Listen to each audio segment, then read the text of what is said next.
আসসালামু আলাইকুম সবাই কেমন আছেন? আজকে আমি রান্না করব হচ্ছে আলুর ভর্তা আর হচ্ছে মসুর ডাল। তার জন্য আলুগুলো আমি সিদ্ধ করে নিছি। তো সিদ্ধ করার প্রসেসটা শুরু করার আগে আমার একটা ভিডিও ছিল, ওটা ডিলিট হয়ে গেছে, যার জন্য ওটা দিতে পারিনি।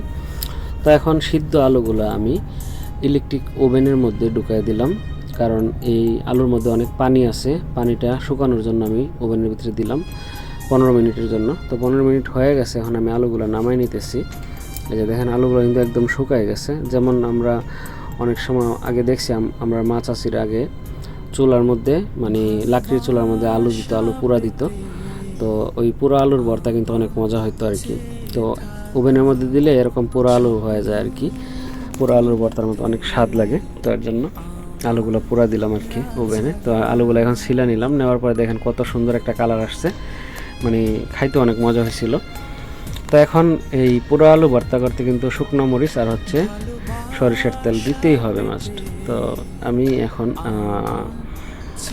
এই শুকনো মরিচ আর হচ্ছে পেঁয়াজ, এগুলো শুকনো মরিচগুলো ভালো করে গুঁড়া করে তারপরে হচ্ছে একে একে সবগুলা গুঁড়া করার পরে এর মধ্যে দিব মানে পরিমাণ মতো লবণ। তো লবণ দেওয়ার পরে আমি লবণটা দিয়ে ভালো করে পেঁয়াজটাকে মেস্ট করব, একটু ভালোভাবে মেস্ট করার পরে যে দেখেন পেঁয়াজ কিন্তু হয়ে গেছে মেস্ট। এখন আলুগুলা দিব, একে একে সবগুলো আলু দিব। তো দেওয়ার পরে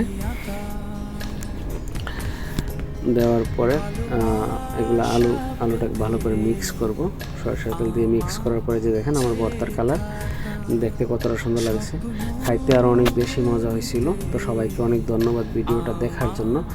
যারা ফেসবুক থেকে দেখতেছেন আমার পেজটাকে ফলো করবেন, আর যারা ইউটিউব থেকে দেখতেছেন আমার চ্যানেলটাকে সাবস্ক্রাইব করবেন। সবাই অনেক অনেক ভালো থাকবেন। ধন্যবাদ সবাইকে। আল্লাহ হাফেজ।